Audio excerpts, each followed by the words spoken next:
Great. Well, let's get started. So today's Friday, Friday, May 13th, 2022. Today we're meeting for the regular meeting of the Finance Committee. Karen, can you please do a roll call? Councilmember Shirley. Here.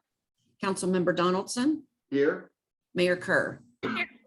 So we're all in attendance. It's time for public comments. Any general public comment must deal with matters subject to the jurisdiction of the city and the committee that are not on the agenda. Anyone wishing to address the Finance Committee on matters not appearing on the agenda may do so now. And there will be a time limit of no more than 3 minutes for each speaker. Any public comments? Seeing none, I'll bring it back to the committee.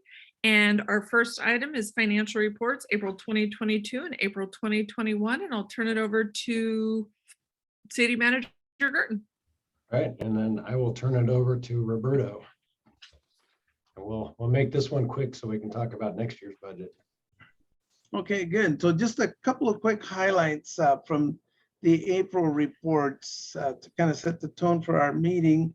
Let me just share my screen here briefly on 2 items. Let's see where. Okay, so first, this is all of this was included in your agenda packet, but this is the cash balances of April 30th, 2022 to 2021. As you can tell, we're at 12.9 million in total. This is the highest the city's ever been at. I'm hoping that, well, from here it goes down because April we received property taxes. So that's why it's high. I was hoping that something will be able to make the 13 million, but I think as you start spending a lot of this money this next year budget, we're not quite gonna get there. But so cash wise, the city is doing well. All of these other funds are kind of restricted. As you can tell, the economic uncertainty is almost close to 2 million, plus we have 900,000 sitting in the checking account, which will be transferring some of that to the local agency investment fund just because property taxes came in at the end of April. So cash wise, the city's doing quite well. At a quick summary level, the general funds, April is 10 months out of the year, so we're 83.3% of the year. Revenues are at 87.25, so that's great. Until property taxes all came in just a tad bit over what we had budgeted. So revenues right now at the end of April are doing quite well. The general fund expenditures are below the 83.3% mark at 76% basically. So that's also a good sign. You want revenues to be a little bit above where you projected and you want expenditures to be a little bit below. So overall for this month of April, the general fund had a surplus of 446 primarily because that's about how much came in the way of property taxes. Year to date, it's a surplus of 810. So this will be, we only have 2 more months to go. So we should have a surplus as projected for the year. The surplus was 272. So we should get a surplus for this year. That's a good point. The rest of the report has a lot more details. We can certainly go into them, and we can also go into them as we go into the budget. But that's the highlights of the April finances. April's always a good month because property taxes come in. And the main thing we're holding the line on expenditures. I don't know if there's any other questions that you'd like for me to answer regarding April. I have a couple of questions, actually. Could you go up to the top? So there's a couple of things that confuse me. So under revenue, other, it shows year to date 124 and total budget 47, yet the percentage collected is only 106. Seems to me it should be about 300%. Yeah, it should be. And the be. next line is the same. Okay. For grants. Okay, no, then tell you what, let me look at the numbers. There's something wrong with that. This is all computer generated. That's good that you looked at that. I didn't really pay that close attention to those 2 numbers. We will look at that and fix them for the board meeting. But yeah, no, you're right. They should be. There's a third. When you look up expenditures, planning and building regulation, It's the same, 104 versus 83, and it only shows 52%. Okay, I think I know what, let me see what is happening. Yeah, when it does this calculation, it has to be told whether to use the original budget or the amended budget. I think these numbers are using the amended budget somewhere in here. It looks like it picked up the original budget. Okay, no, that's my bad. This should have been the revised budget, is what these numbers are based on. That's why the numbers don't match. Okay, no, I will fix that. Okay, so the revised budget will have, What we came up with, actually, you'll see it when okay, we do the budget is based on the revised budget. I didn't realize this one picked up the original budget. okay, But the math is based on the revised budget. So no, Okay. I will get that fixed. that caught me quite, so then I was concerned about the rest of the, the numbers. Yeah, But Yeah. that was all I had Okay. for that. The only other thing I'm guessing is like our fire number, it's just simply a matter of invoicing, right? We're only at 53 expended and we have 201. And so we're behind on being invoiced by Seaside. Yeah, they always invoice us late. Okay. As does Denise. we have to, yeah, we have to remind them to invoices, unfortunately. Okay. Maybe there should be a deadline or something. Mr. Donaldson, any questions, comments? No questions. Thank you. Okay, Ms. Shirley? Not really, although I guess I'm wondering, and you don't have to answer it now, but I'm thinking about our budget for this next year, which we obviously will talk about in the next agenda item. I'm just wondering, looking at our current budget up until this date, if any of these numbers jump out at you in a way that influenced the way you constructed the budget moving forward. I was wondering if you can point those out here. If you see, so for instance, our non-departmental expenditure is, at 173%. I'm just wondering if, when you see numbers like that, if that's, made you make some adjustments in the budget for next year. No adjustments were made in the budget for next year. We're accounting for everything. We have an expenditure here that needs to go to another department. We're researching where actually it should go. That this should not be 37,000. It's just where it got charged for researching where it should be in one of these other departments.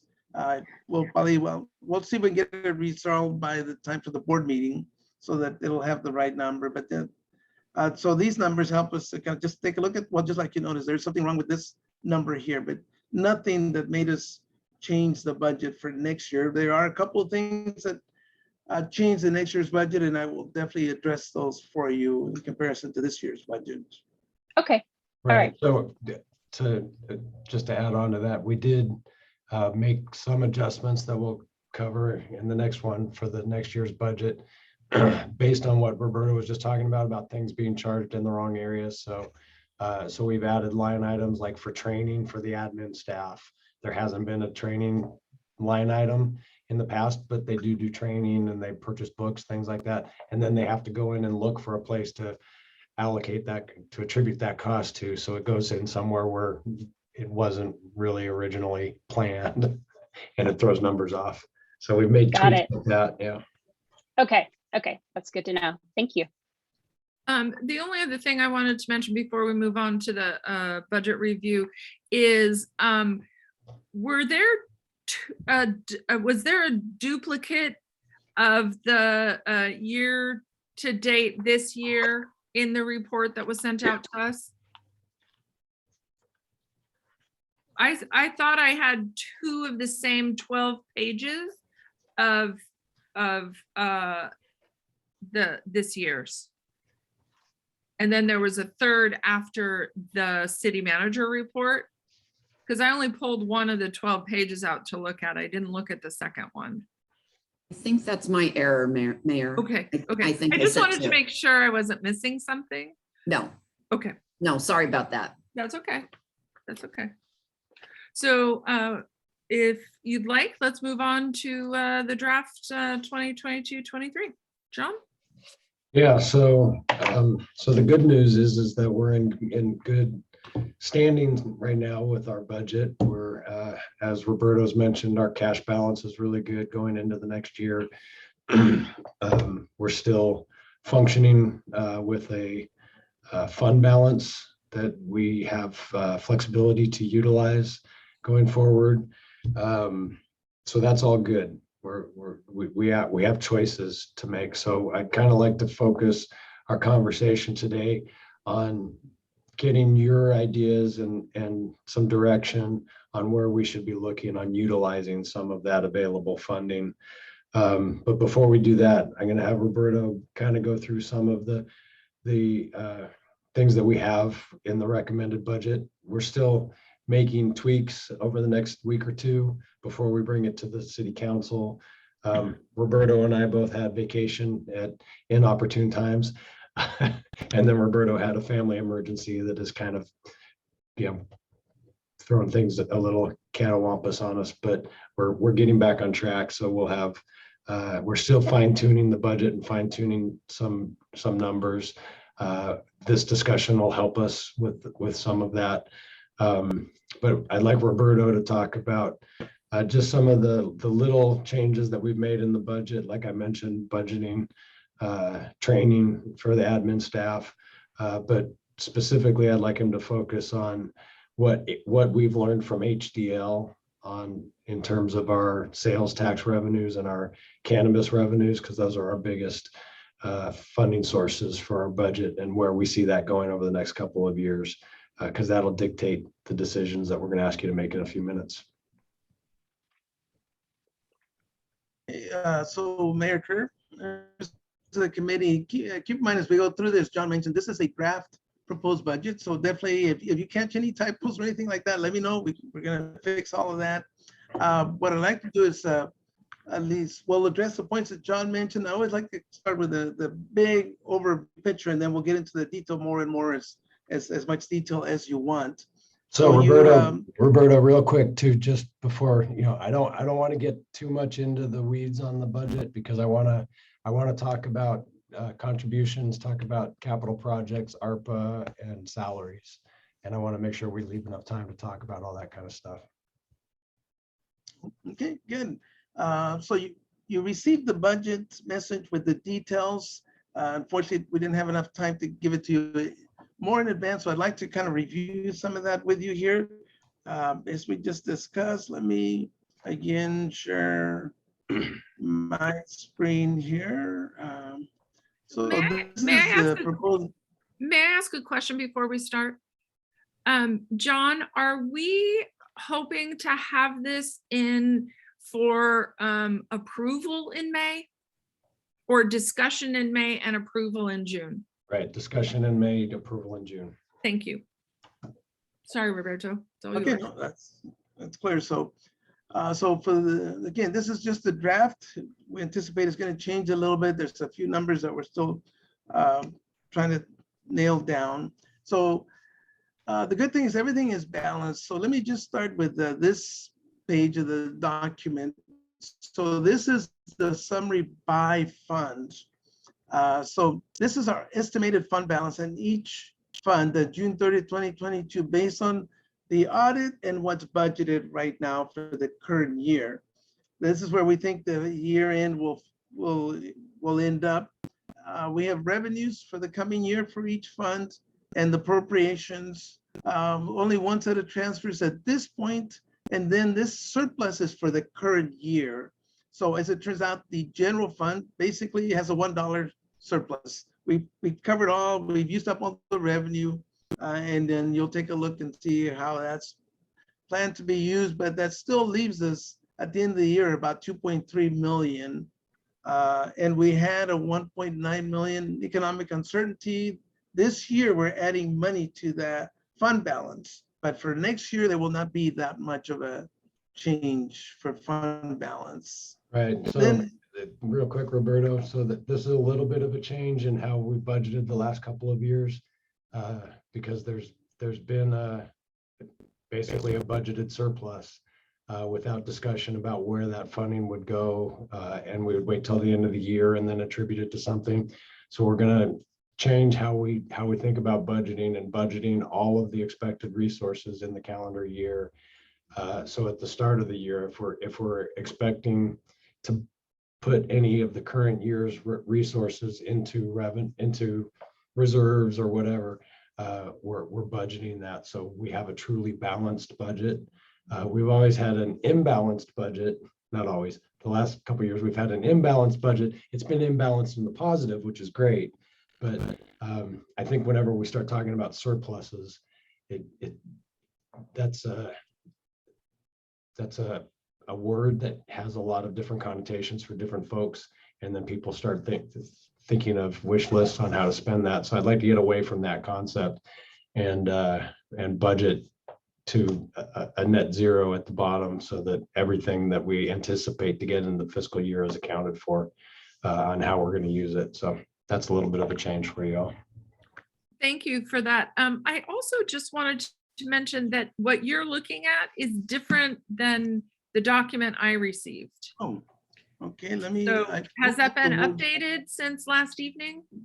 No, hold on, let me see. I pulled up the Word document, I think, instead to, so I can make edits if needed, but it may have. No, it's fine. It's just there was another column added to the budget summary. There were different paragraphs under, John, under the memo. And so I'm just a little, did we lose Roberto? I think we think did. you did. I didn't mean to. You scared him there. There were just numbers that weren't on my piece of paper. Yeah, I'm glad you So- asked. Yeah, so like I said, because we were crunching to get this done, the attachment is a little different than what's in the staff report because the numbers changed up to the last second. Mainly Okay, because I told him I wanted it to be a net zero budget, not a surplus of 86,000. well, so I'm glad we have time. We have time and the council has, extra time before we have to approve this. Yeah, no, we've got plenty of time. Hey, Karen, are you able to get a hold of Roberto, see if he knows that he bounced off? Yeah, I just texted him too. Okay. John, do you want to talk about, you had mentioned a couple of items that maybe we can start Yeah, while we're waiting. for discussing him. before we wait? Yeah, let me share my screen here real quick. Yeah, so the first one is contributions. This one's fairly quick. So what I did is I took out, we had the contribution schedule, the membership and contribution schedule in the budget last year. And I took out all of the things that are administrative, like professional organizations that Jeff and I are part of, APWA, things like that. And then I took out things like AMBAG and TAMC and the things that were, and community human services, the things that we're obligated to be members of, that there is no option on those. So this is what is truly optional in terms of contributions and memberships. And so up in contributions, you can see we've got CAG and Sustainable DRO, Convention and Visitors Bureau, Film Commission, and United Way. Those are the things that in recent years we've either contributed to or had requests for. In last fiscal year, we didn't fund any, or in the current fiscal year, we didn't fund any of the requested contributions. And Karen, Roberto's not here, but Karen, maybe you can. Roberto's know. on. There you go now. Okay. All right. We're going to go over the membership contributions Okay. real quick, Roberto, then we'll come back to you. Okay. But I'm not aware that we've received any requests from any of these groups yet for this fiscal year. But if we do, I'd like to kind of get input from you all on what you think about potentially contributing. I know we're not going to get a request from CAG because they're still trying to figure out what to do with all the prior years funding that they've received, and they've been good with that, like helping us with defray some of the costs for the Acorn printing. But so we have those contributions, and then the memberships. These are what I saw as the discretionary memberships that we are currently members of, but if the council wanted to discuss whether or not we stay as a member of these groups, those are the ones that I think are the options for discussion. So do you want to have a quick discussion about that, John? Yeah. So I'd love to hear input from the council. So a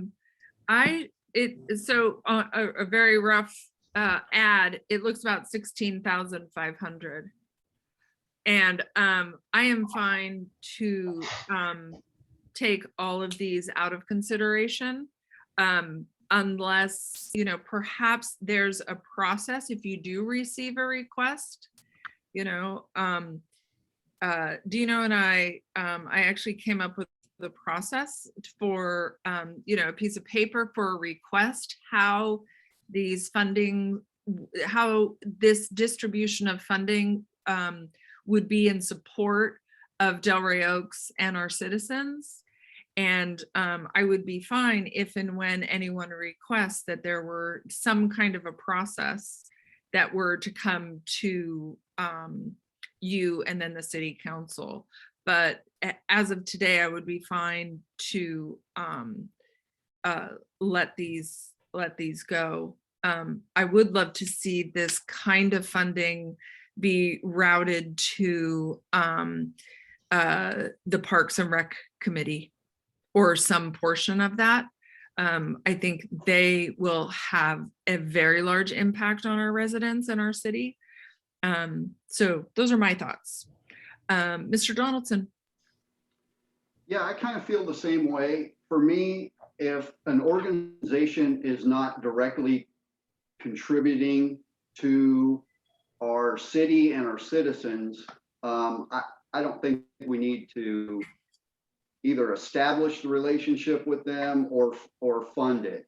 So as I look at it, I see Citizens Action Group and Sustainable Rey Oaks. Those to me are the ones that give directly back to our community. So organizations like that, I would be fine with funding them and continuing to fund them.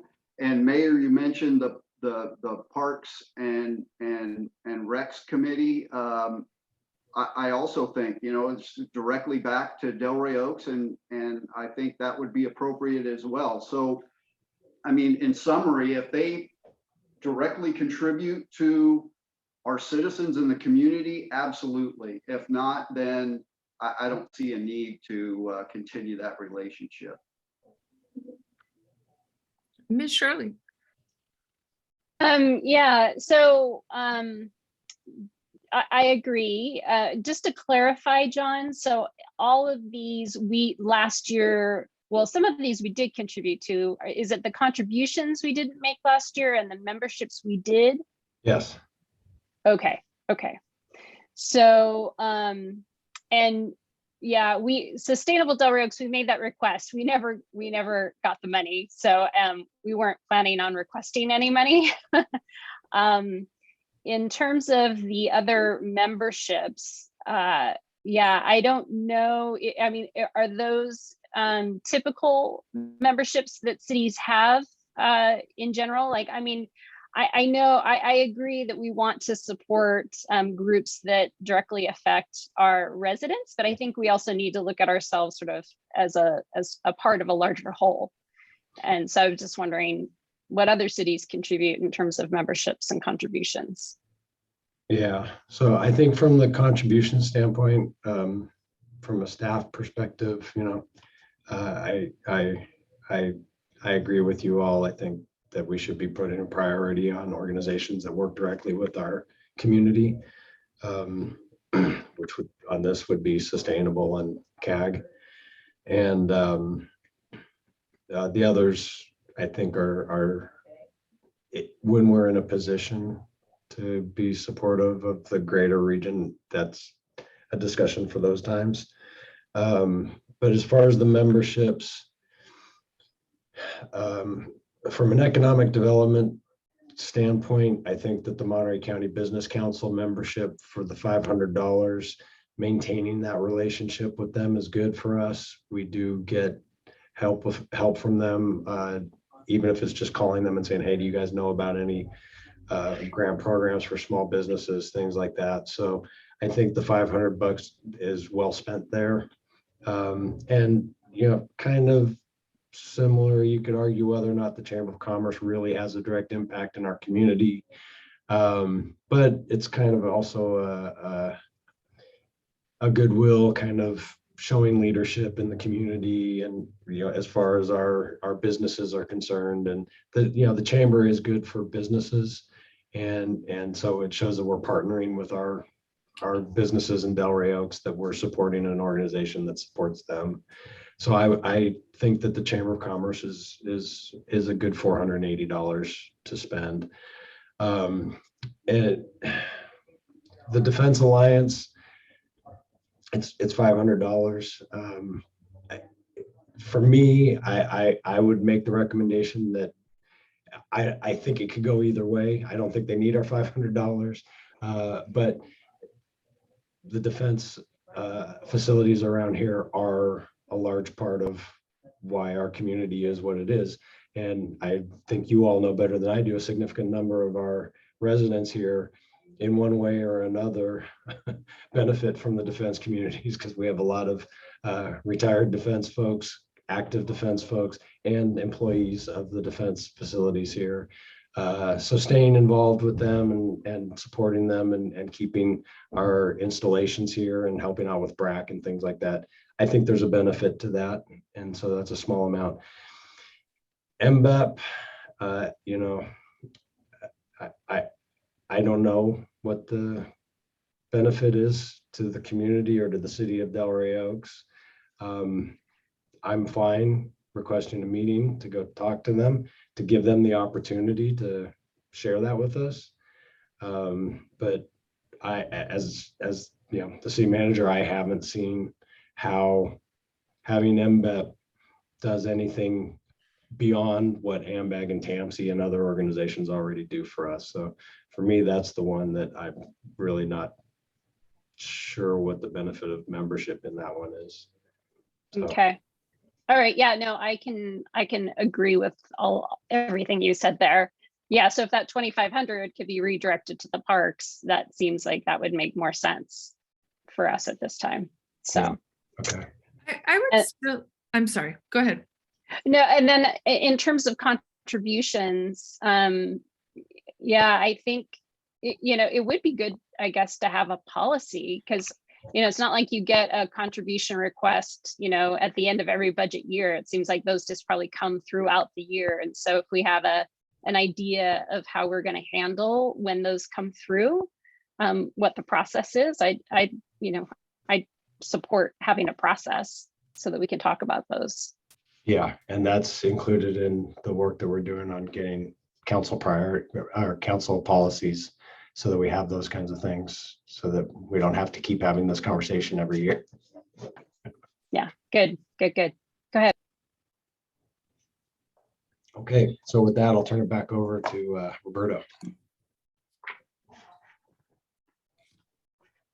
I gotta stop sharing. Okay, so Bring it up. yeah, okay, thanks.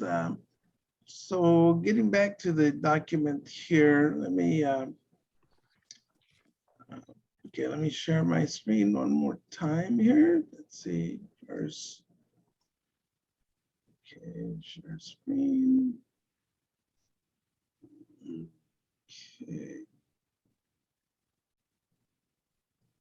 This is I went to pull the budget document and then got disconnected in the process. So maybe I'm gonna jump around a little bit, but to highlight the main points, because we want to spend time on the major issues. On the general fund, the revenues themselves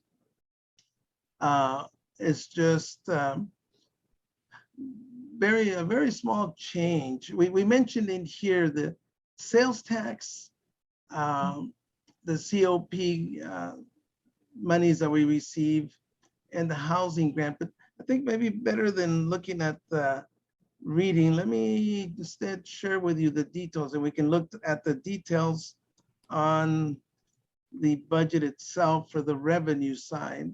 So just briefly going over can you see the proposed budget details here? Want to make Yes. sure.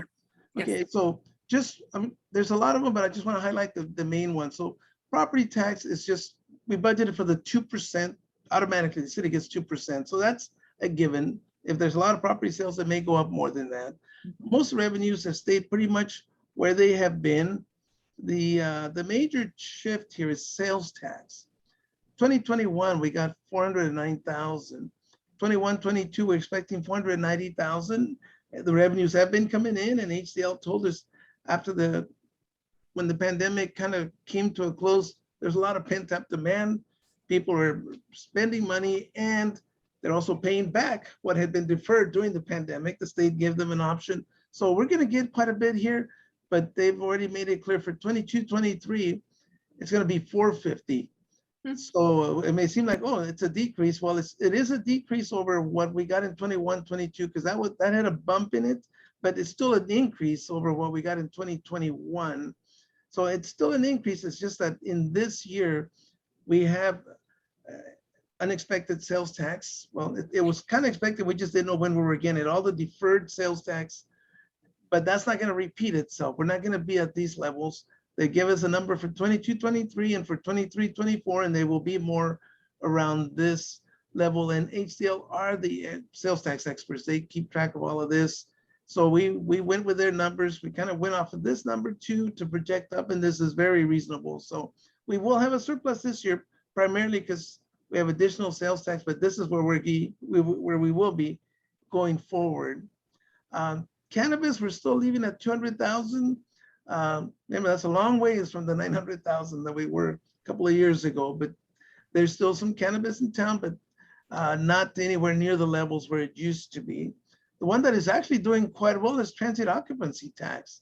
It is Roberta, before we move off of cannabis, so just so you all know, so we're going to be working with our one business that has been deferring its tax payments to try to get them onto some sort of payment schedule to start getting current with their taxes.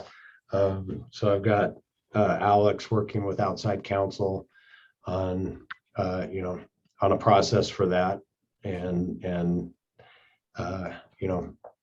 how we can end this deferral of taxes and work with them in a way that they can start to get current, but also, remain a viable business.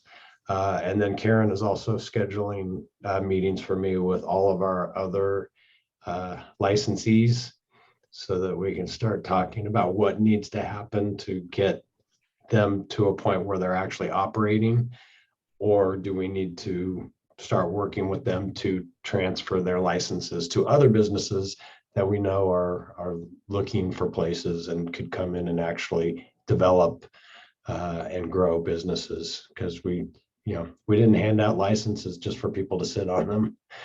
We wanted them to come and actually establish a business here. So we need to work with them to do that, or work with them to transition that to somebody else who will grow a business here. So I just wanted you all to know that we're working on that aspect of the revenue stream. Thank you. And to go along with John's comments, so this is just the current businesses. If there is a collection on the past due, that'll be extra money above and beyond what we've got budgeted. We're not counting on that in this budget figure here. So all the rest of the items, you can see the revenue stay pretty much consistent. There hasn't been much of a change. The one that dropped off is the public works building rental. We don't know yet what's going to happen with that one, so we're not putting revenue in, but that building is there, can be utilized. The other major number that, just so that you're aware of, is that this is COP monies for police department. We actually, in 2021, we took in 156. This year, we're expecting 161. We're only budgeting 100,000, which is actually where these numbers started being budgeted. The city is guaranteed under law to get 100,000. There is also a formula that gives the city more money if there's growth in the fund that funds all of this.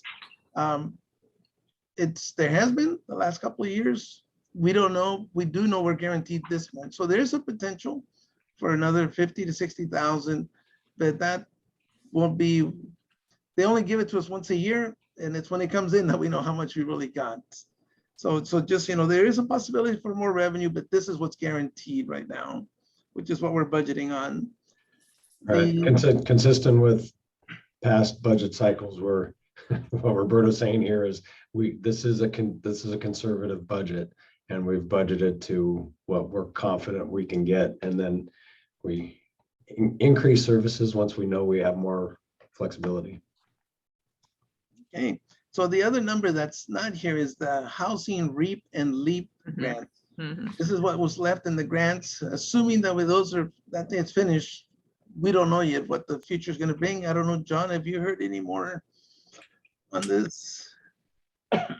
No, yeah, so that's one of the areas that we're going to have to fine tune over the next week, is where do we anticipate finishing this fiscal year with the LEAP and REAP money, and then hopefully Denise will have a handle on what the next cycle of REAP or LEAP funding will be for the cycle 6 housing element, and what the costs are anticipated to be for that, so that we can start to discuss how we're going to fund that and what grant money we think is available for that. So hopefully we'll have that by next week.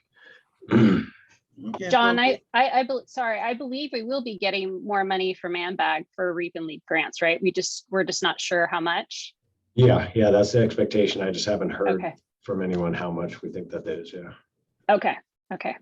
uh, Yeah, I know they've been talking about it, but I just haven't heard an amount either for each jurisdiction. Right. And I'm guessing at this point, we're guesstimating the 57 and the 65 because Denise's last invoice was for January.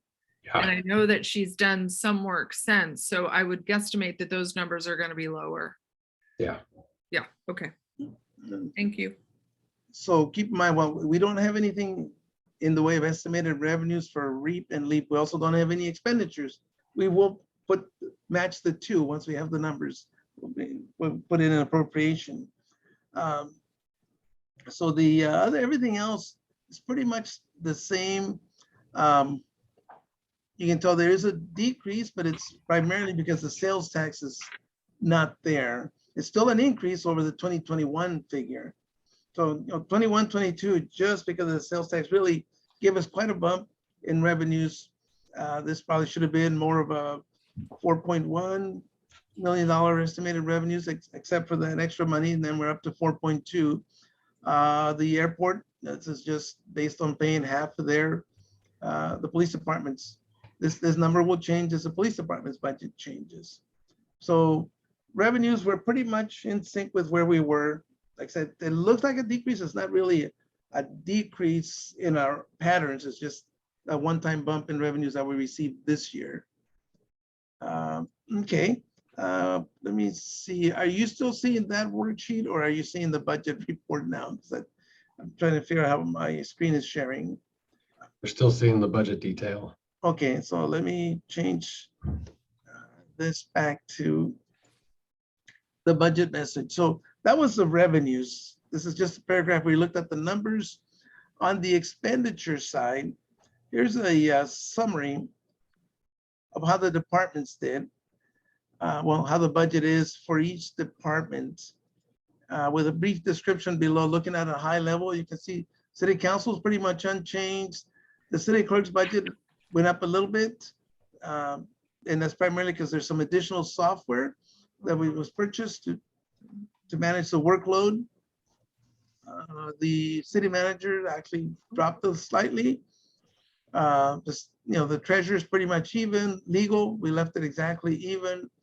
Planning and building is less because that's the housing element. We haven't budgeted for it yet. If we do, then you'll see the revenue and you'll see the expenditure side.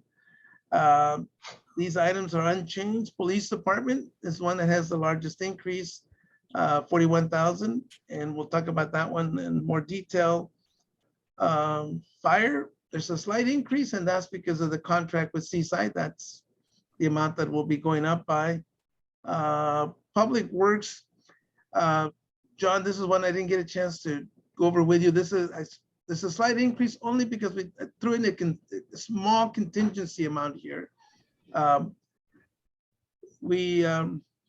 While the police department, we put some money, some expenses in the police department, but every time we put in an expense in the police department, the revenue from them also goes up. So I needed a place to put that revenue that goes up. And right now it's just in, it's a low contingency amount in Public Works, which we can put someplace else. It's a small amount, but overall you can tell expenditures are only up about 18,000. That's nothing on a $4 million budget.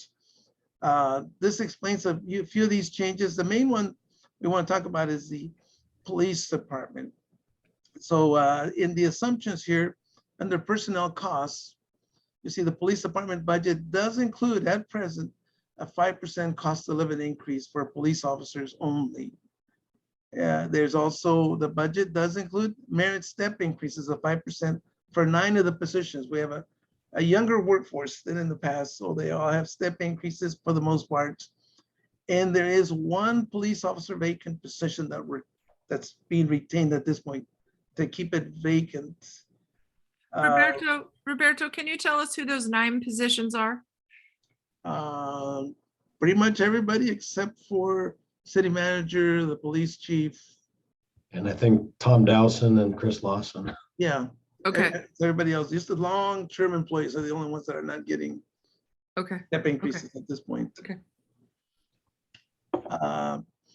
So the police department, everything else is pretty much the norm right now. There's no other major changes. This is a major change in the budget at this point. And again, the airport is sharing or benefiting. They benefit from having 1 vacant position. They're sharing in the cost of any cost of living for the police officers or merit step increases. So we can come back to more details if you like. So that's the personnel cost of the budget. The capital improvements, which is where actually quite a year for the city now to actually have money to spend on projects, is summarized right here. Some of these have all been discussed with you in the past. This is what's in the 21-22 budget. This is the 22-23 projects. And this year. So Roberto, real quick, before we Yep. before we move on to that, so cost of living increase for the police department. So just looking around at our surrounding jurisdictions and what they pay for their police department and what an officer makes or a commander makes, there's always been a pretty good gap between what Rey Oaks can afford to pay and what everyone else can afford to pay. And in recent years, that gap has grown. And I think this year, it's like, if we don't do anything, it's likely to grow more.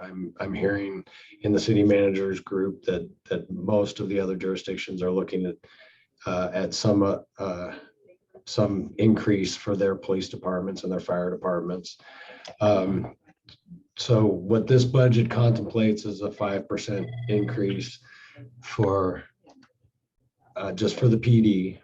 And that's in addition to the step increases, but that's a 5% salary bump. Doesn't get us anywhere close to coming near what the other jurisdictions pay, but it's a move in the right direction. And it's correct me if I'm wrong, Roberto, but that's the 41,000 increase, which would be shared with the airport. And that's doable. I have no heartburn at all in terms of whether or not that's sustainable. But salary surveys are complicated in the best of times. We're unique because we don't have a union, a police union. I think, Chris and Jeff could probably chime in on this, but we may be the only municipality that doesn't have a police union. So normally when you're looking at what other cities provide and everything, it's easy because they have MOUs with their bargaining units. We don't have something like that. So we take care of, staffing issues like this and salary increases on an annual basis when we do the budget, and not usually on a multi-year basis under a contract. So that makes things different. But also just the nature of what we do here is a little different than some of our surrounding areas.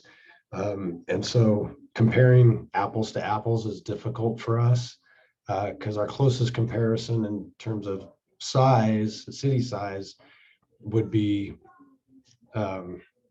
Sand City. But Sand City's not like us. First of all, they're per capita, they're the wealthiest city in the county, and that reflects in the salaries of their PD. And we have a customer service bent that they don't have because we're actually servicing residents and not commercial areas and parking lots. I don't want to disparage Sand City, but I didn't mean that to sound disparaging, but it's just a different focus on the policing that we do. And so I think, we've had discussions recently about everybody seeing the increase in the quality of customer service at the city service level and the services we're providing to the community. That's directly related to the staffing that we have and the consistency of staffing and not having the constant turnover that we've had in the past and being able to attract higher quality staff. And so it really comes down to looking at our resources and where we're going to be going for the next 5-10 years and what's sustainable.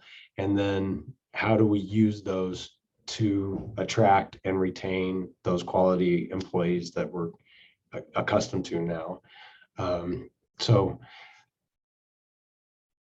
I don't think the 5% that we're recommending here gets us anywhere near where we need to be in terms of getting to that goal of being an attractive employer and someplace where people want to stay.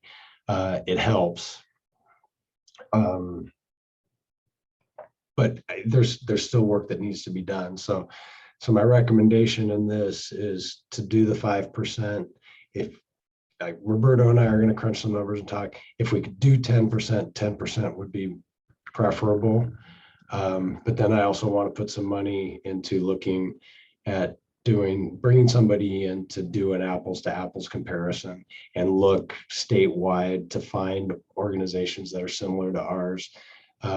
Because I want you all, and I want the Police Advisory Committee and the community to understand that, this isn't just coming from our guts and we're not just throwing money at a problem, that, that there's some thought behind this and that we provide good services now and we want to continue that and continue to build on that going into the future. And we don't want to go back to the 90s when I first moved here and Rey Oaks did not have a good reputation for policing.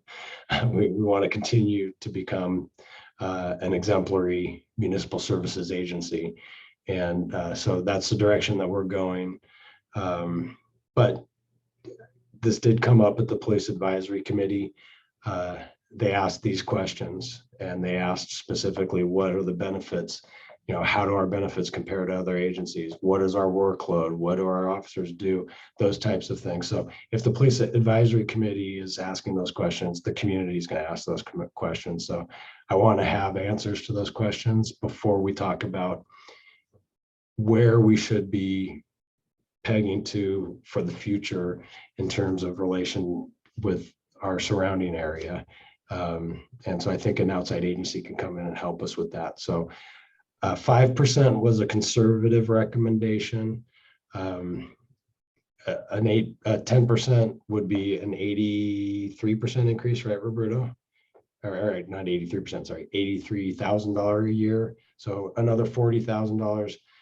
I'm also confident that that's sustainable for us. And I think it does much better to get us closer. But I wanted to talk to you all about that first before I put that into the recommendation.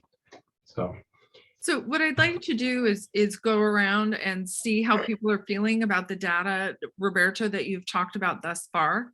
everything from going back to the sales tax as well as the police. And I'm conscious of time, but I think the budget is really the crux of our jobs here. And so I trust that everyone has the time to be able to devote to this.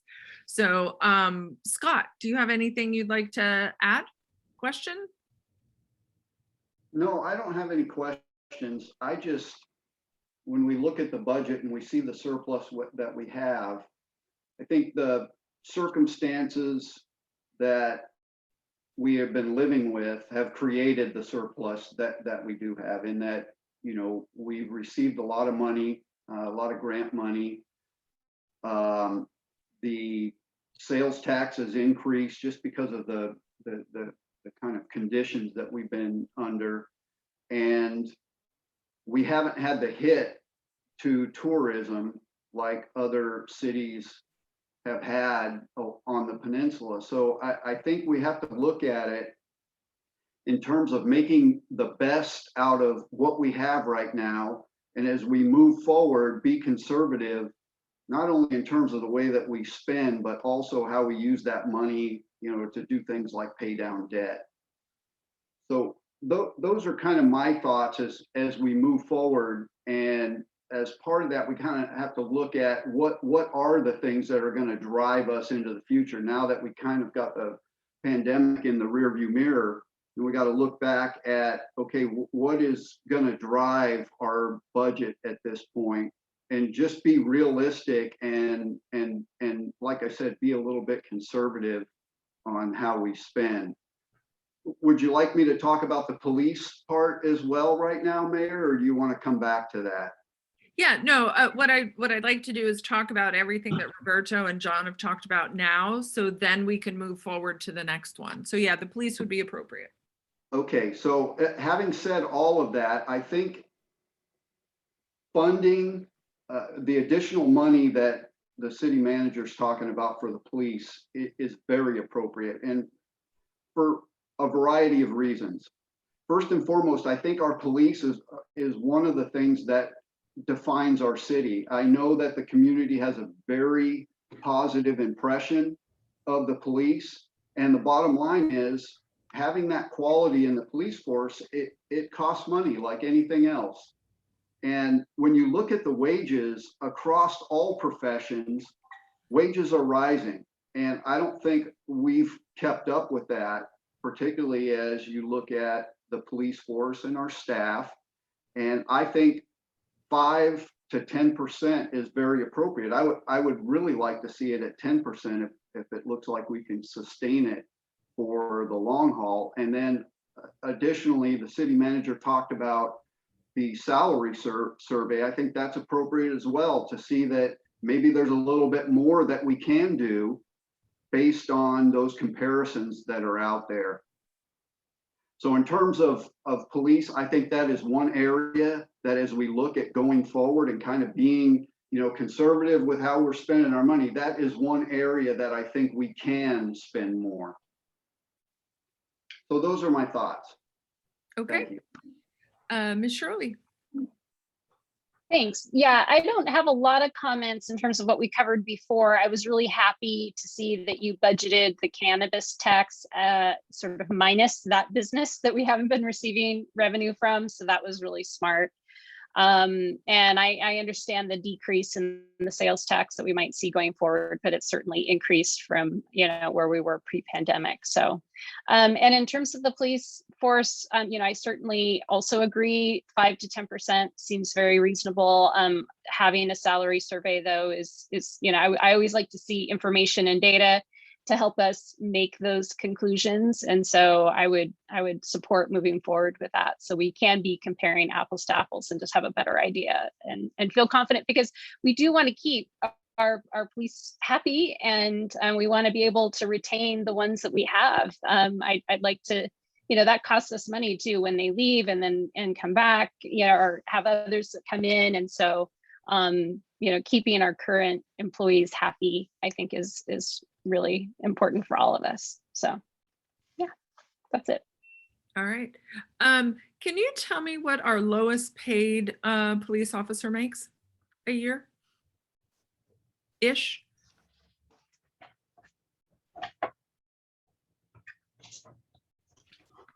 Chris, do you have those? At 64,000 There you go. Thanks. salary. Okay. And so, And that, just for comparison, the next lowest city is King City at 68,000. okay. Okay. So what I'm hearing this year, let me start with some of the nuances. So Roberto, the report I'm looking at shows the police line is a negative 13,335 rather than the additional 41,000. So very significantly different in my mind. So whatever the report that was sent out last night has very different numbers.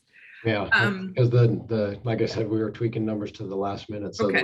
the report doesn't, Okay. the attached staff report doesn't match the new numbers. Okay. And Public Works also reflects that other. But as far as, I'm going to go back a little bit, I like our sales tax being on the more conservative side. I think that's, our largest chunk of revenue, and to have a conservative baseline is always in my mind the way to go. And John, thank you for being in touch with all the cannabis folks, because I think that is, we've had several businesses that have indeed been sitting on permits for several years, and granted the pandemic and all of that, but it's time. And those permits are valuable, especially with all the other competition going on. So what I read in the version I saw, and this may have changed, is we're currently talking about a 5% increase for all police, and then on top of that, a 5% COLA. Is that correct? Am I understanding that correct? No, so the way the salary range works is you bring somebody in at step one. Yeah. And then every year, assuming they're a good employee and they get a positive review, which is pretty standard, they get a step increase after a year. And so that step increase is a 5% merit increase. Right. Until you reach top step. So that's the additional 5%. The 5% COLA is what we're talking about just for the police, the 5 to 10%. Right. So what I'm hearing is actually what you're proposing is a 10% increase, actually a little more than 10%, because you get the merit and the COLA. Right. So they're two separate issues, because the merit increase is part of just moving up within your salary range. Right. Yeah, it does come out for people who aren't at top step. It comes out as a 10%. Okay. If it was the 5 and 5, but again, for the folks who have been here for a long time, it's just the 5%. Okay. So it would be interesting. I would be curious as to who along the ladder is not getting the full 10%. That, I want to make sure that our guys on the lowest end of the rung are getting the full 10%. Right. Before we talk about additional.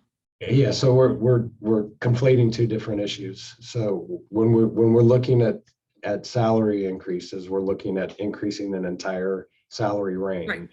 And comparing that to other jurisdictions and where other jurisdictions are. The merit increase is just separate where you are in the salary range. So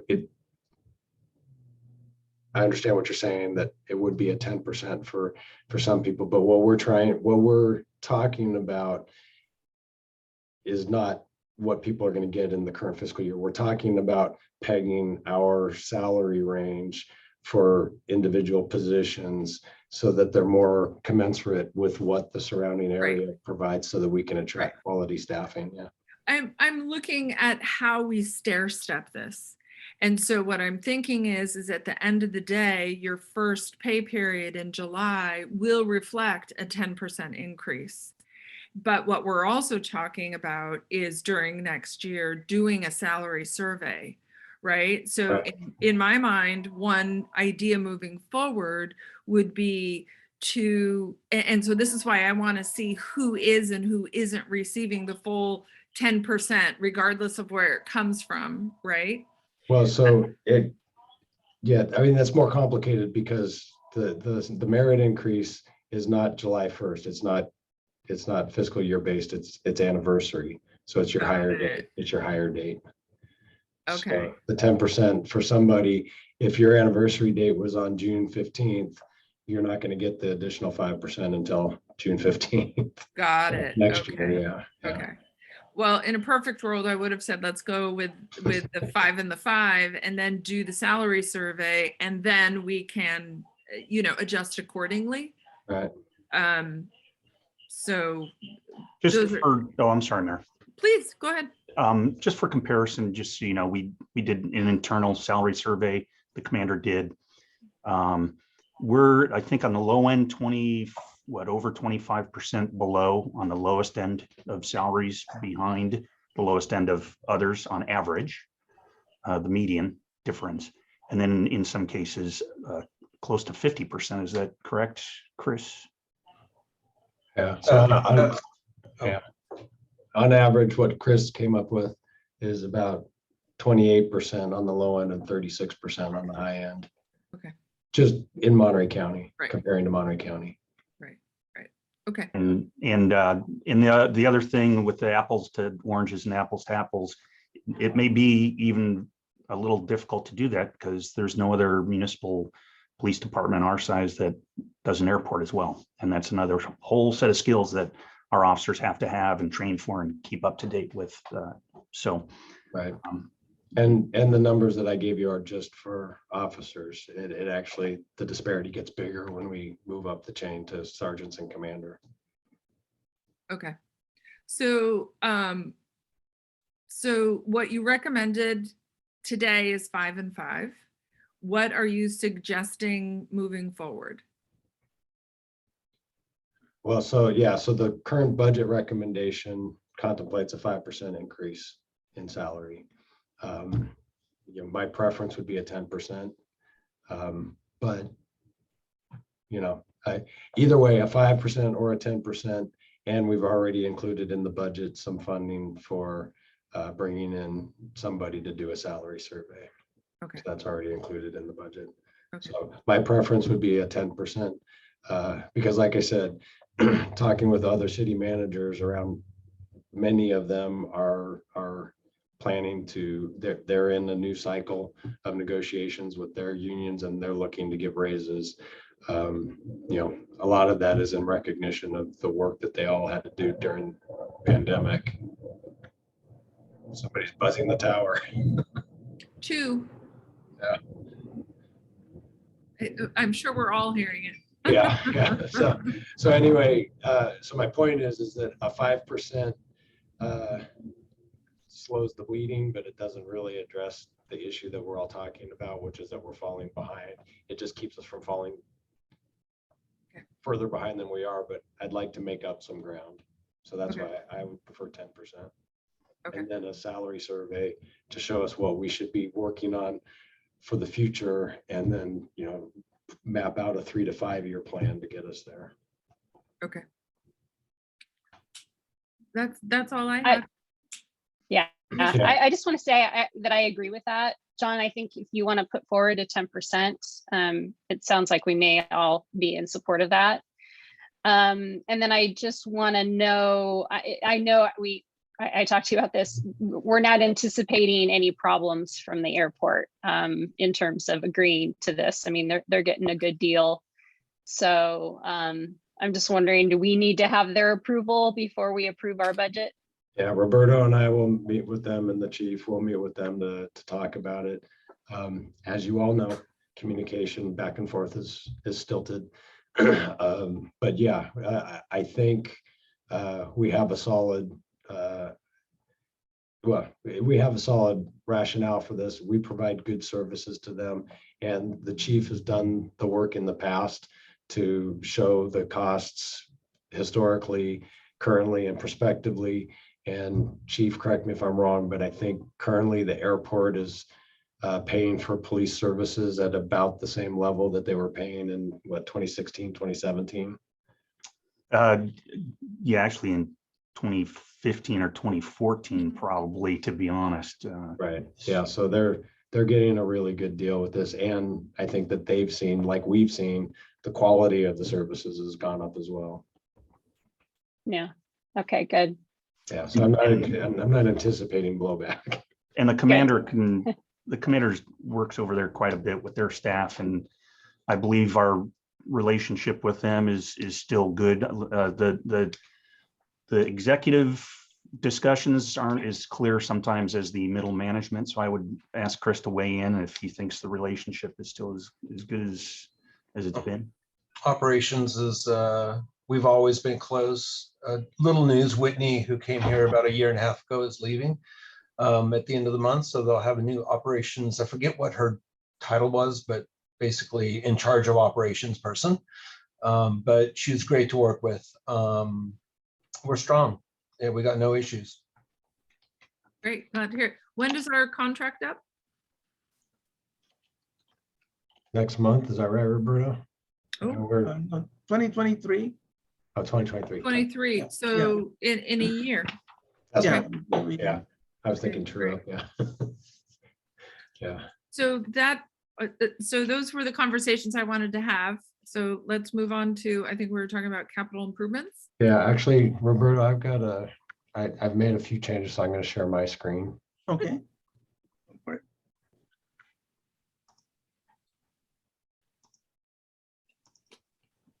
Oh, wrong one. Nice.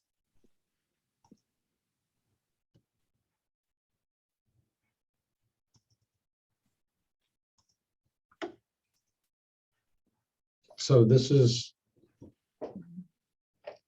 a layout that Ron and I have been working on to start to build out a 3 to 5 year capital improvement plan.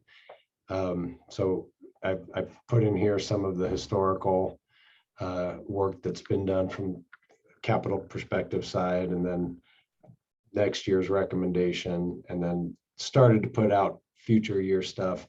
Don't focus on these numbers because a lot of this is just placeholders. So I highlighted what I'd like to focus on here is for next fiscal year, and then how much is actually funded, what the recommendations are that we'd like to talk to you all about, and then what the funding sources are. And there's some money that's been sitting around that hasn't been used that I want to make sure that we use it. And so that's contemplated in here. But so we've moved some things like the parking lot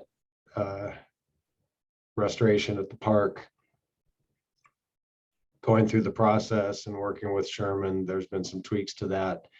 We still have to go out to bid. So now we don't want the construction of the basketball court to happen after we've resurfaced the parking lot and after we put in nice new curb and gutter and everything. So that's pushed the parking lot construction project back to probably August so that we can get the basketball courts built first. And then I've asked Sherman to make some other improvements for drainage, striping of parking spaces out in the cul-de-sac, and on the first section of Angeles there, so that when we have overflow parking, people are parking appropriately and not impacting the residents there as much as they currently are. And so that's increased the anticipated cost. What I asked Sherman for here is I want a parking lot.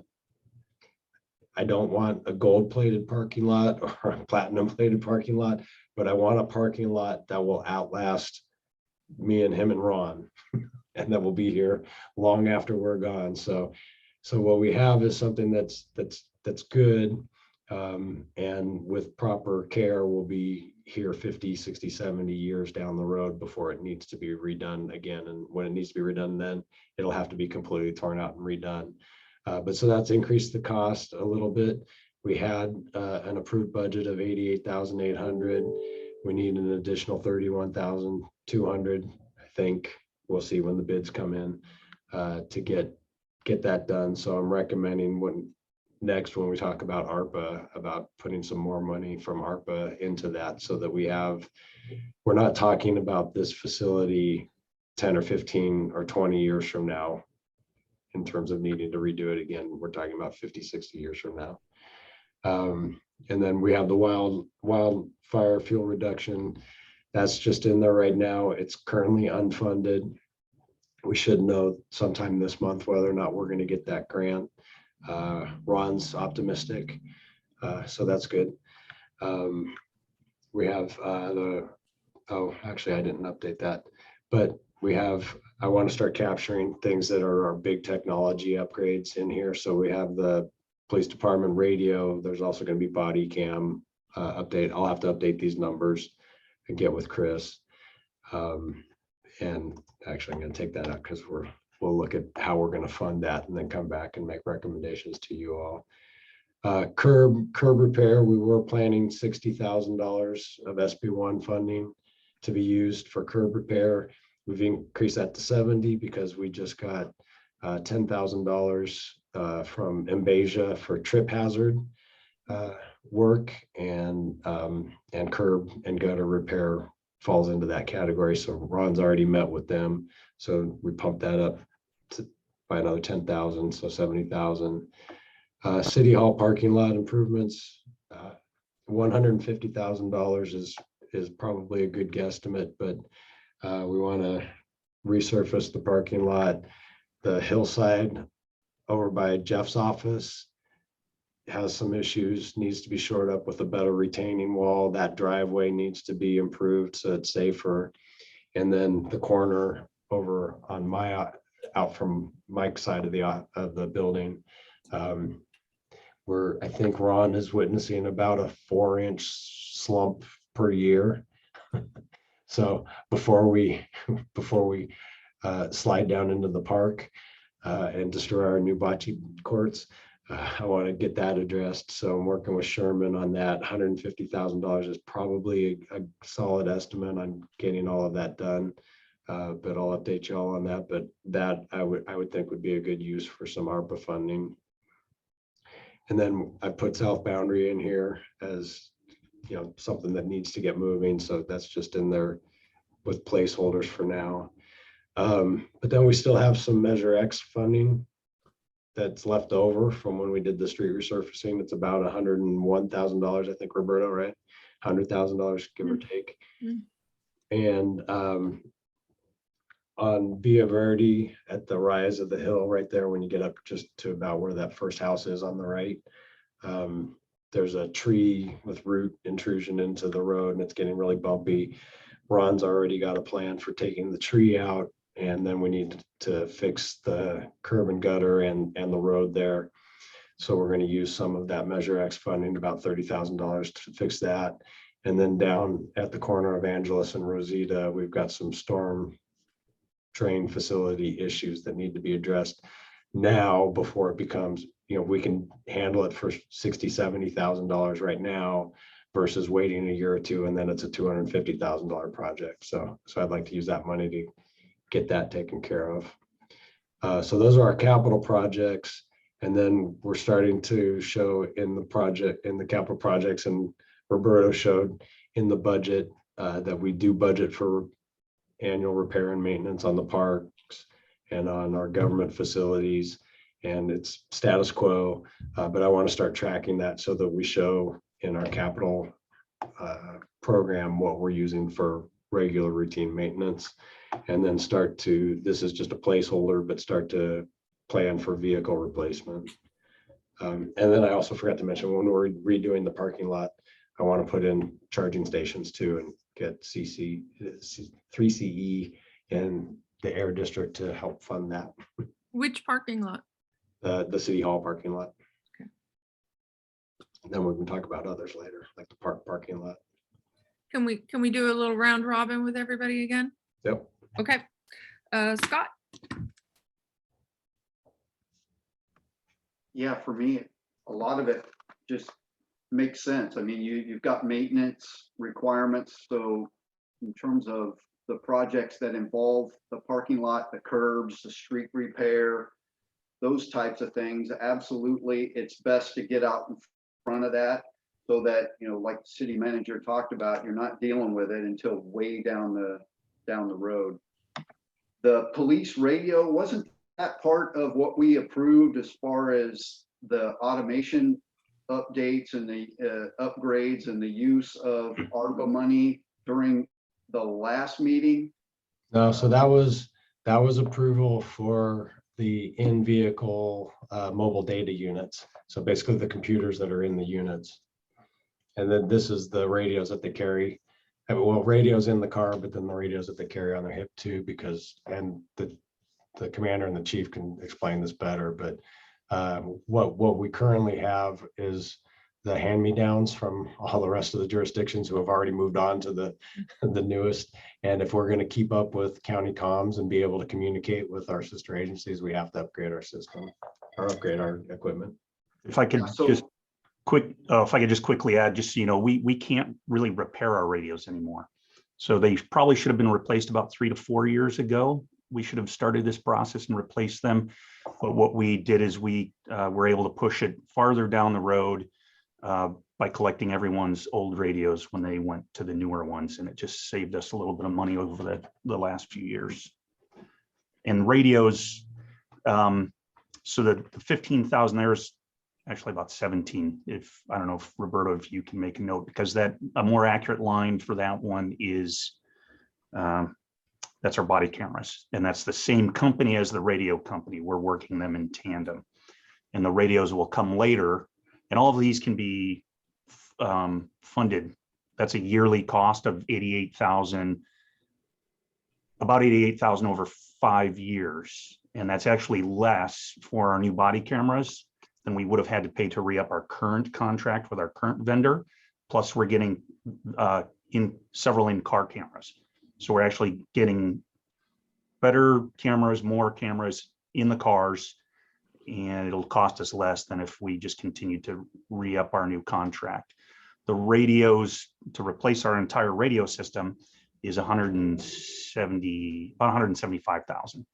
And that's all the car radios, that's all the portable radios, and that's because it's the end of life on all of them. And then 2 mobile station or base stations, one here, one at the airport. And did I summarize that good enough, Chris? And that could be financed over 5 years. And just keep in mind these costs are split with the airport as well. So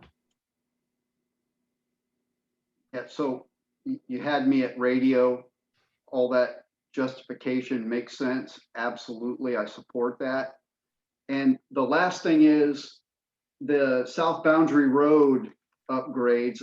That's great to see that included in there. And the money that we have for that is the one that's in the escrow account, right, John? Yes. Absolutely. So I think that's also a good one that you included on there. So I appreciate that. Those are my thoughts. Ms. Shirley. Yeah, thanks for reviewing all those, John. I wholeheartedly agree with where you're putting the money and what you're doing with it. I think these are all important fixes. I also like that you're putting in budget areas for just maintenance. I think that's really important, and also for future vehicles. It seems like we are, the police is the one area in our city that does require equipment, sort of, it seems like ongoing. I'm wondering, do we need to have a separate sort of future budget line item for police and things that they'll need to purchase in the future? Like, should we just start budgeting for future purchases? I don't know. Just throwing that out there. Well, yeah. It's always good to plan for the future. That's what the CIP is for. What do you think, Chief? Is there anything that we haven't already covered that's waiting in the wings that we need to address? Yeah, I think maybe budgeting and putting some things, aside for the future, funds, because starting from now on, we're probably going to look at a car every year, maybe every once in a while, but probably car replacement once a year. That would be a good cycle to get on in the future. And then radios and cameras, we go through those contracts. Radio should last about 10, 12 years. But cameras, we go through the contract every 5 years. And those contracts seem to increase all the time. So I think if we could put it in there and budget some of that to, at least pay down some of our future costs, that might be a good idea. Yeah, and so, and we're also looking at, future opportunities. I've talked with the chief, and he's all on board now that he's driven a Tesla in plaid mode. But I think, as we go along, I think, air district funding and things like that, we can start to transition. I think from a jurisdictional perspective, it makes the most sense for us to have an electric fleet because range isn't an issue for us. And so, so that's something that we're looking at and talking to our partner agencies to help offset the costs, and then same thing for Public Works. We had a demonstration. Actually, Councilmember Donaldson came down so that he can help convey the message to CAG and to others to get a demonstration. He and I went down and watched while Ron geeked out on an electric lawnmower and drove that thing down there like he was Mario Andretti. But yeah, so we're looking at those opportunities, and the reason I brought up CAG is because they were really helpful in finding the current lawnmower that we have, and so hopefully they would be interested in helping out with that transition as well. But yeah, so that's the kind of infrastructure change things that we're looking at and building that into our capital program. Yeah, I like the way you're thinking. Yeah, thanks. So I too agree that, everything's moving forward. I just want to expand on what Kim talked about. I would love to see a CIP plan that includes police upcoming expenditures. I didn't know that radios only last 5 years, right? It would be helpful for any of those kinds of items coming forward. That'd be great. I also concur with maintenance costs, right? I would like to put some funds away for FORTAG. Start and we come up with a policy where every year, we allocate X amount of dollars to be put in a fund that is for maintenance of FORTAG. I'm sure somebody knows how much that's going to cost, and perhaps some of the surplus could be put in to start. We will know in June whether we're moving forward or not, and so we'll be able to approve that. I love the move towards an electric fleet. That is something very near and dear to my heart. I would like to see us also tied to that, plaster all of our buildings with solar panels. I've been watching the PG&E costs on our budget for a while, and they didn't really seem to go down very much once the solar panels went up. So I would love to see how we might be able to, offset those costs, and additionally, any PD or other automobile expenses. The other thing that stands out for me is, it looks like everything, we are so close to having everything almost financed. There's an infrastructure bill that's coming down, and the state is going to have a huge amount of surplus themselves that we're not really sure exactly where it's going to land. And so how do we best prepare ourselves to be able to take advantage of those opportunities? And if it's infrastructure, it's like, what is our wish list? Sidewalks, undergrounding, I don't know, but why not ask? And the other thing that, so John and I met with Caltrans the other day, and we're talking about safety improvements on 218 to help slow things down. And so there's some conversation about city contribution to that. And so that's another, you know, not only wish list, but need, frankly. And so how do we, you know, utilize the funds to the best for those kinds of opportunities as well? So I don't know how and if we, you know, if that's part of a contingency plan, if that's part of surplus funds, but there's some big, exciting, and frankly necessary things that are coming down for the city that I'm excited about. So I'm loving this capital improvements kind of direction.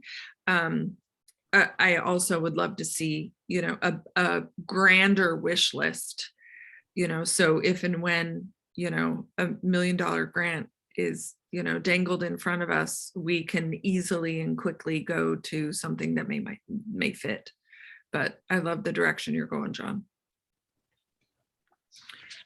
So shall we move on to do we have anything else? ARPA? Yeah. So let me show you the ARPA real quick, but also I'd like to get just a little bit of input, maybe before we go to ARPA. You know, so Roberto showed you what the available fund balance is and how that's utilized. And Roberto, correct me if I'm wrong, but we're getting all that fund balance sitting there technically right now is a rainy day fund and a reserve, and that gets us to somewhere we're approaching 50% reserve if that's all sitting there in reserve, right, Roberto? Yes. Yeah, so 50% of our annual budget. That's not a bad thing. It's a very conservative way to budget. More typical would be 15 to 20, 25%. You know, the county's policy is 15%. So right, Roberto, that's what you're accustomed to seeing as well. Yes. Yep.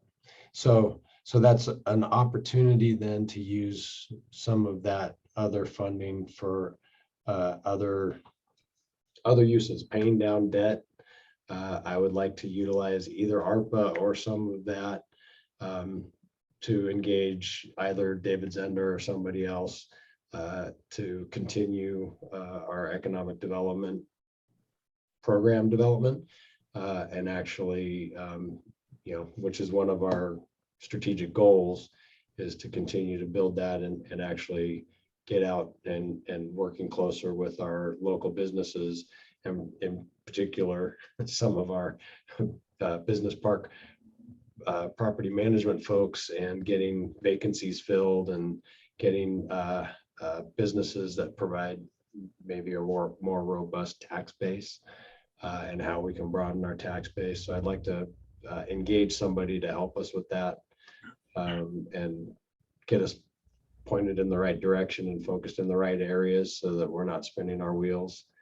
What am I missing, Roberto? No, you've got it all. If I may just briefly, let me just share a couple quick things from the staff report on this topic right now. So we discussed everything up to now, as John has mentioned there. Let me just share my screen, and this was included in your,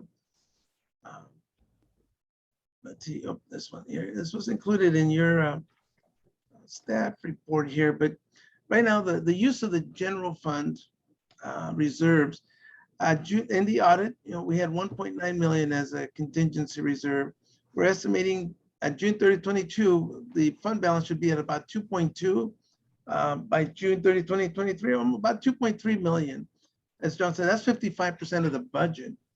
So in the past, any surplus was kind of considered, well, let's take a look at that and maybe put 150,000 to the Section 15 trust for CalPERS, and the rest of it was going into an economic uncertainty.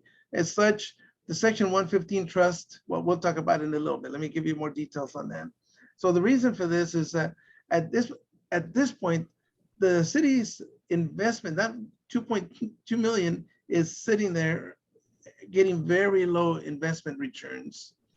Might be good to take a look at how we can best use it. So this was just a list for for discussion purposes, maybe establishing a new baseline. Where should our economic uncertainty reserve really be? Perhaps reducing debt that's we're paying 5% interest on, putting more money into the 115 trust, economic development. We already discussed the compensation study.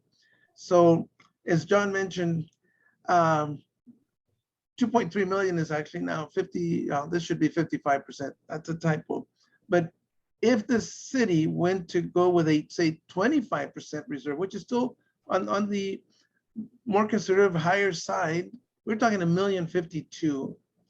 If we were to put 25% into a reserve rather than over 50%, that would still leave about 1.3 million. And that still leaves the city a good cushion. $1 million is a good cushion available for other uses. So the city right now has long-term debt of 2.2 million. Let me make this a little bit bigger. So of that 2.2, some of it is software leases, which are being paid annually in the budget. The Measure X loan, that 705,000 is being paid up by TAMSI Measure X monies. We don't even have to touch it. It just keeps coming down each year. But we do have the 1.2 million federal group loan with about 47,000 in accrued interest, which is now up to 289,000. So here in the document, you'll see there's a description of the loan, which means we got to pay. You got to pay the non-interest bearing portion to get to the interest bearing portion. But 1.2 million. So just a quick discussion. So 5% on that 700,000, which is about that's accruing, that's 35,000 annually. However, because it's compounded interest, it's up to 47,000 now for this last year. So if we took that same 1.2 million that is sitting, that we're paying 5% on, and it's sitting in LAIF right now, that's earning 0.32%, almost a third of 1%. We're below a 1% interest rate of return. That's giving us about $3,800 in investment earnings. If you were to say that one, and on that 1.2 million, we're actually paying 35,000, even though we're not paying interest on the entire sum, but it kind of goes together. So we're paying out 35,000, earning 3,800 on the 1.2 million. So typically you want to pay down higher interest if you're not getting that much with your own money. So to pay it all off would be about 1.4 million. It would take up everything that's left if we were to just pay the whole thing down. That's just one thought, to pay it all down or pay some of it down. Or actually, what I would recommend is the same thing that we did with Fora, negotiate this thing down, because it doesn't have to be paid. The city does not have to pay it until construction begins on the Fort Ord property. But if they wanted the money and we wanted to make use of it, that's one thought. The other thing to keep in mind is that 115 trust that has been 150,000, we've invested 300,000. That money is actually doing quite well. It's right now that 300,000 is turned into 340 some thousand. Last year it earned 16.98%. The 115 trust is able to invest in things that the city cannot on its own invest in, because it is long-term in nature. 16.98% versus getting 0.32%. If you put 150,000 and that 1.2 million in here, we're going to get a much higher rate of return. Now you can't use it for anything other than retirement costs, but you can still use it. This could be considered part of the rainy day fund. I mean, right now we have 300, for rough figures, I would say 350,000 sitting in the 115 trust. That if the city got into a hardship situation, it could take that money and just use that to pay PERS. The city general fund would not pay PERS. This would pay PERS. So in that way, it's kind of part of the overall rainy day fund, but it's also, the whole purpose was to try and have CalPERS covered in 10 years. The city has about 1.5 million net pension liability to CalPERS, so that we could have money ready to pay it off if the city wanted to. I'm sorry, Roberto, I lost you there. How much do we have currently, the balance? The net pension liability is 1.5 million owed to CalPERS. Thank you. And so over 10 years, it was going to be 150,000 that could be covered in 10 years. And if city wanted to, you could pay it off or not. But it's money that's invested. at a much higher rate of return than what we're getting in local agency investment fund. But just the thought of thinking about how to use that money that's sitting there, that 2.2 million that's sitting there earning, 0.3 of a percentage point. And of course, we do want to have something ready in case there will be another event. We don't know what it is. May not be a pandemic, but there will be something else. The city was very fortunate. We were able to make it through this last one really without touching the economic uncertainty reserve because the city took action right away to reduce costs. But there's, and then of course we talked about a wish list of other things that money could be used for today. John? Yeah, so, yeah, so things to be thinking about. We don't have to make decisions yet on how to use that, but it's nice to be in a position to have these things to think about and actually be thinking about taking care of some of our, long-term liabilities. So, yeah, and so I'd love to hear your thoughts on it. Great. Scott?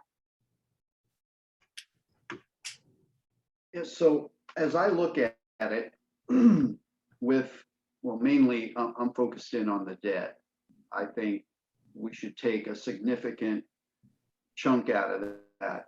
I don't know if it necessarily makes sense to pay it all off at one time, realizing that we have other considerations. But when you look at just the rate of inflation right now at 8%, let's say, and we're only making 0.32 in interest with the money that we have now. I mean, it's losing over 7% of its value each year.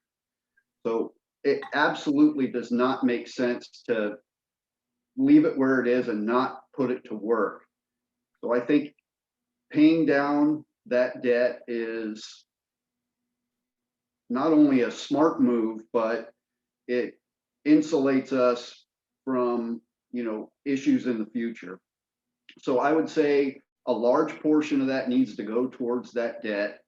And also on the 115 trust, maybe also a additional allocation there. But my question, Roberto, is what specifically is that trust invested in right now?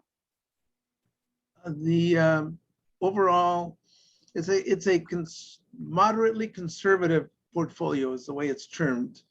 It can be very conservative, which would reduce the rates, or it could be more growth oriented. We can provide the report that we get on everything that's actually in that fund, all the different investments that are in that.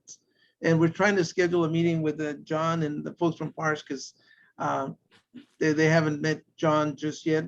We talked, but we're scheduling something to kind of decide what else do they have, or what are the other options. This moderately conservative is the choice that Dino recommended. Council said yes. But if you want to invest it in something else too, when you're talking long-term, you can take more of a risk. When you're talking short-term, you don't want to take too much of a risk. And so far it's done quite well for the city, but we can certainly get you the details of what it's actually invested in. Yeah, I think that might be something that we can take a look at, and most likely it's done well because it's somehow tied to the stock market, which, it makes sense, I think, at this point to maybe take a look at that as part of this overall decision, how much we would potentially invest in that. So maybe that's something, John, that down the road we could take a look at to see if we're still in the same situation or still want to stick with the type of investment that we have in it. But yeah, those, just like I said from the beginning when we first looked at the budget, I think now is the time where we can seriously take a look at taking a huge chunk out of that debt, because going forward, I don't think we will be in a position that we are now that we could actually do that. So I think that's a prudent way to use that surplus. Okay. Ms. Shirley? Yeah, I agree with what Councilman Donaldson just said. I mean, what the direction I think that you've sort of proposed in terms of paying down that long-term debt, I mean, I think about it, if I had a big chunk of change in a savings account that wasn't making any money, and yet I had a huge credit card bill, I'd be paying off that credit card bill. So I think, you know, when we can do that, paying it off would be great.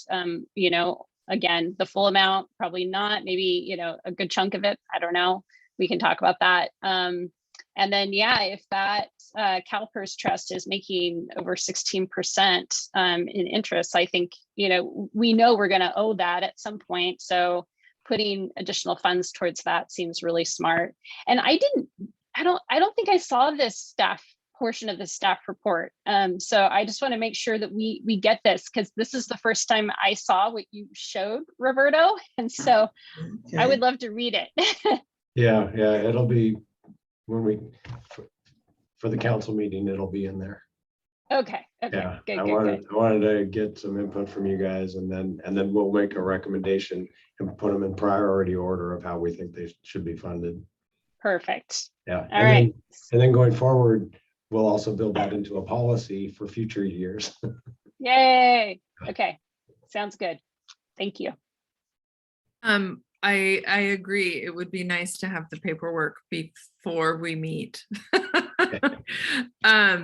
So a couple of things. I agree, of course, with paying off a large chunk of our debt.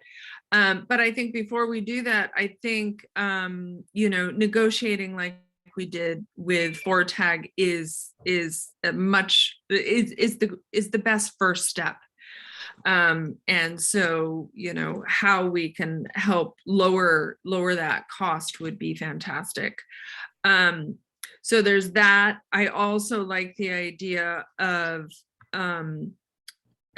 you know, maybe we simply double what we have in the 115, right? That's a significant chunk for that. I'd also like to take a look at the, I personally, you know, 16% in my opinion is not necessarily sustainable in our economy right now, or how I'm anticipating it going for the next couple of years. So that would be interesting to look at. And my question is also, why are we invested in LAIF? Do we have to be? We're there because it's the simplest investment. You know, the city has to put the money somewhere. Yeah. You know, like for instance, there's 900,000 sitting in the checking account. That really doesn't earn anything. Anything that there are state legal requirements as to what the city can invest in. And LAIF is actually the state treasurer. That is the state's money. They are investing billions of dollars. And it's just the way the economy is. They're not like these other high yield investment firms. They are required by law to only do certain things.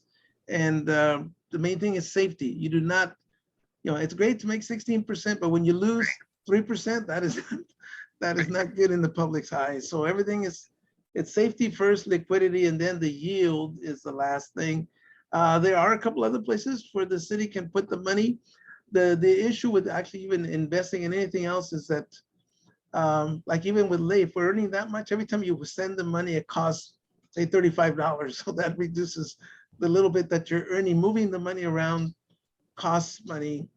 We can look at a couple other investment options that are out there that other cities invest in. But the one thing that this city cannot do is have an active portfolio manager where we're investing CDs every now and then, or in commercial paper, doing other things. The city just doesn't have the resources to manage a portfolio. The simplest thing then is put it with the state. They manage it. They are actively managing, but again, the returns are just not there right now. They always lag behind everything else. You know, there's a lot of, I've been following, and I'm part of a group looking at public banks. You know, several years ago, the state came down with the ability for local entities to create a public bank. And one of the big things is about gathering jurisdictional funding to be the basis of a public bank. So I think we're still a couple of years out from that. But that's, you know, an interesting long-term prospective. So, I agree with everybody. I think, we have these different pots that we need to continue to fill. What's the best percentage? How do we negotiate to our best advantage? So before I think, so Roberto, again, I'm working off of old data. The ARPA fund on the 2022 proposed budget is seriously wonky. It like shows that we have a ending fund balance of 412 when it should be 147. So I'm trusting that, all those kinds of numbers. It's on the I think it's the second to the last page. It's like, so it must be page 43. Okay, so I apologize. You must have gotten somewhere in the rush of emails, you got some of the numbers before they were updated. Yeah, because that's what it was before, but John gave me an updated list of all the ARPA projects, and that definitely reduced the cost. Okay. Funding. So here's Okay. what we've got so far. So the total amount that we'll get is just shy of 396,000. Right. And so what's been approved is about 96,000 so far for use. Okay. For the agenda management, records management, the chamber technology, the 41,000 already for the parking lot, and then the 23,000 for the police MDTs. And the we're not likely going to use all of that 96,000 in necessarily all those ways.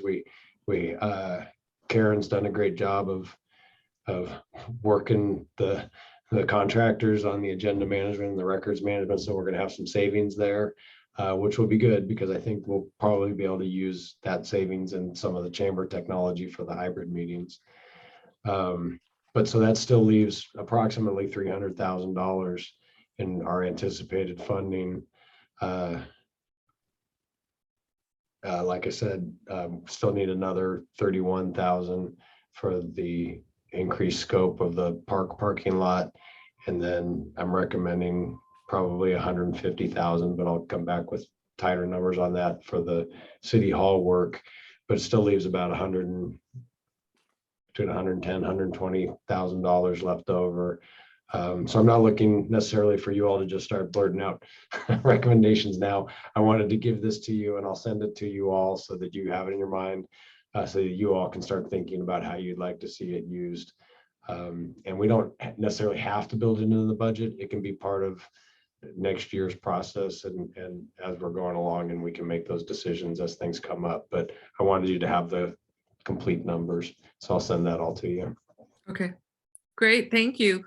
And then my last thing is, Roberto, those numbers you just shared with us, the 3 million or the something at the end of 2023, does that include all of the, so, we have yet to talk about last year's surplus and also this year's surplus. And so does that large number include both of those? Yes, that includes everything. That's everything that's available. Okay.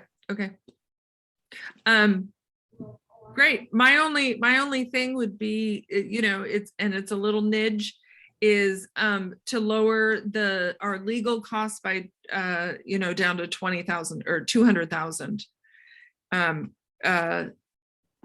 Alex has done an amazing job this year, and I think it's also because John is doing a great job in communicating well and succinctly.